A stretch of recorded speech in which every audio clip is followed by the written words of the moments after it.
Ladies and gentlemen, bonjour à tous. J'espère clairement que vous allez bien, que vous avez passé une bonne journée et que pareil, la rentrée d'il y a quelques semaines aussi s'est bien passée et que vous ragez surtout pas trop vu que c'est vrai que l'été arrive seulement avec du soleil et ça donne envie de sortir. Aujourd'hui, je vous retrouve du coup pour une toute nouvelle vidéo afin de parler de l'actualité du tramway byzantin. Pourquoi? Parce que le média La Presse Byzantine a dévoilé des nouvelles concernant le tramway et ces nouvelles sont plutôt mauvaises. Tout d'abord, déjà on va remettre un petit peu le contexte et si jamais au cas où, je t'invite quand même à voir la vidéo numéro 1 de l'actualité du tramway byzantin juste avant. C'est qu'on a des lignes de tramway qui sont actuellement saturées aux heures de pointe. Tellement saturées qu'on a besoin du coup de capacité. Et suite à tous les déboires avec CAF et au fait qu'on ne peut plus allonger les rames existantes, et bah le conseil communautaire en fait avait voté du coup l'achat de 8 rames longues de 36 mètres et de 5 modules répartis en deux phases. On a une première phase avec une tranche qui est dite ferme, c'est-à-dire qu'on aura 4-5 rames qui devaient arriver en 2023 et nous aurions également une option supplémentaire de 3 à 4 rames maximum, mais au total on aurait 8 rames, grand max. Et ces rames du coup devaient arriver en 2023 pour une mise en service du coup à la fin de l'année 2023, début 2024, grand maximum. Et bah on a appris dans le journal que ces projets d'avoir des rames pour 2023, c'est mort. Parce qu'en effet, Marie-Zéaf, c'est la personne qui est chargée du coup des transports au sein de la métropole du Grand Besançon, et elle a avoué que le dossier a pris beaucoup de retard, et tellement de retard qu'il y aura au moins 6 mois de retard pour la commande des trams de tramway. Et que du coup, au moment de la commande, c'est-à-dire que les rames arriveront plus tôt pour 2024 que 2020. Et également, elle a avoué que ce retard est aussi dû au constructeur CAF. Parce qu'en fait, les discussions entre CAF et la métropole sont extrêmement tendues. D'une part, et je cite le directeur commercial de CAF, on discute depuis 2 ans, mais on n'a pas encore pu s'entendre sur un prix. L'enveloppe de 11 millions d'euros n'est peut-être pas assez dimensionnée. Donc du coup, clairement, le directeur commercial de CAF explique que pour avoir au début la tranche ferme de 4-5 rames pour les 11 millions d'euros, c'est compliqué et que c'est quasi même impossible tellement que les prix sont élevés. Et c'est vrai que quand tu achètes très peu de rames, le pouvoir de négociation est extrêmement faible. C'est comme si t'achetais par exemple 5 stylos Bic. Pour 5 stylos Bic, est-ce que le magasin va te faire une réduction? Non. Là, c'est à peu près la même chose. Et également, on apprend, toujours selon le même journal, que les relations sont extrêmement tendues et que les discussions sont vraiment compliquées à propos de la réparation des rames de tramway actuelles. Et visiblement, CAF n'a pas vraiment envie de les réparer, même si pourtant ils se sont engagés lors d'un vote au conseil communautaire. Et là, c'est le drame. Pourquoi?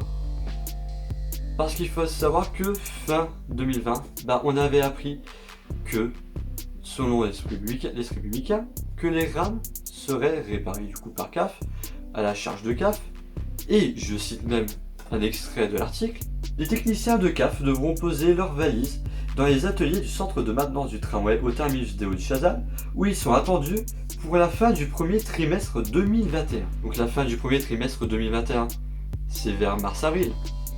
Or, nous sommes en septembre, et il n'y a encore aucun compromis qui a été trouvé entre la métropole et CAF. Donc c'est à dire que les rames circulent et elles sont toujours fissurées et elles ne sont toujours pas réparées. Donc bref, j'espère qu'un jour au moins ils vont trouver quand même un compromis. Mais si on continue à avoir des rames qui sont toujours fissurées, au bout d'un moment, je me dis que ça va être la mise en danger de la vie des clients et j'ai peur des conséquences qu'il peut avoir derrière. Ensuite, autre nouvelle, cela concerne la commande de rames de tramway. Comme je te l'avais dit dans la vidéo précédente, que je t'invite à regarder juste au-dessus, c'est que la métropole ne va pas effectuer l'achat des 8 rames seule. Elle souhaite effectuer du coup une commande dite groupée dans le but de réduire le coût d'achat des Et ça en soi c'est une plutôt bonne idée. Surtout qu'actuellement la métropole est en train de discuter avec 2 villes pour effectuer une commande de plus de 40 rames au total. Et comme on le sait, c'est la loi d'économie. Plus tu as une grosse commande, plus le pouvoir de négociation est fort et tu peux effectuer des négociations, réduire les prix de façon drastique. Et rien qu'un exemple, c'est celui de Brest. Tu sais, Brest avait effectué eux aussi une commande groupée avec Dijon de 52 rames. Mais à l'origine, Brest avait prévu un budget de 55 millions d'euros pour l'achat de 20 rames. Ce qui fait un coût unitaire par rame de 2 750 000 euros. Et bah en effectuant la commande groupée avec Dijon, du coup on a eu une commande groupée de 52 rames pour 106,5 millions d'euros pour du coup un coût unitaire par rame de 2,05 millions d'euros. Tu te rends compte? C'est-à-dire que en faisant la commande groupée, ils ont réussi à effectuer 700 000 euros d'économie par rame. Donc si tu multiplies le tout par 20, tu es à près de 14 millions d'euros d'économie. Donc ces 14 millions d'euros d'économie après peuvent être réinjectés n'importe où. Dans la mobilité, dans l'achat de bus, dans la rénovation. 14 millions d'euros. Donc c'est là où on voit vraiment l'importance de la commande groupée et à quel point c'est vraiment utile. Et surtout que là au moins, si on arrive à atteindre ce prix-là pour la commande groupée du coup avec les 2 autres villes partenaires, et bah acheter 5 rames, il n'y a aucun souci. On sera un petit peu plus de 10 millions d'euros, mais il n'y aura vraiment aucun problème.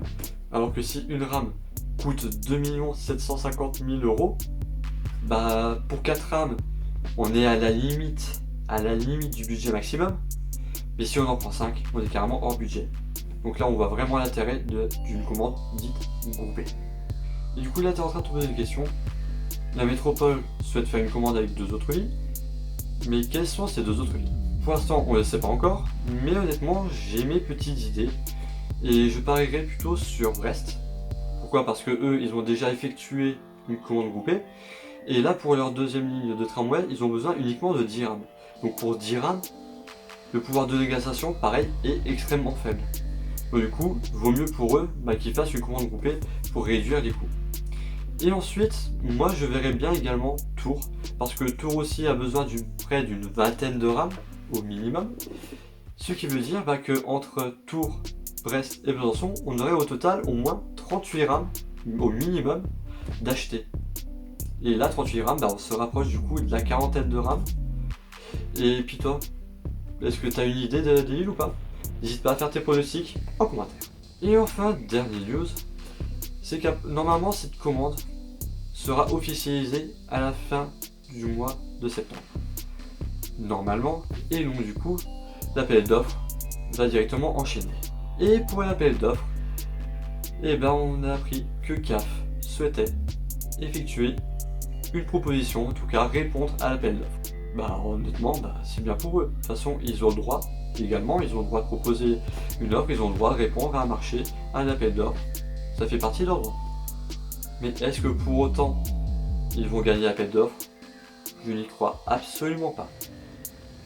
Au vu de tous les déboires qu'ils ont eu avec nos rames, avec des rames de d'autres pays et de d'autres villes, pour moi, l'image de CAF a été vraiment entachée.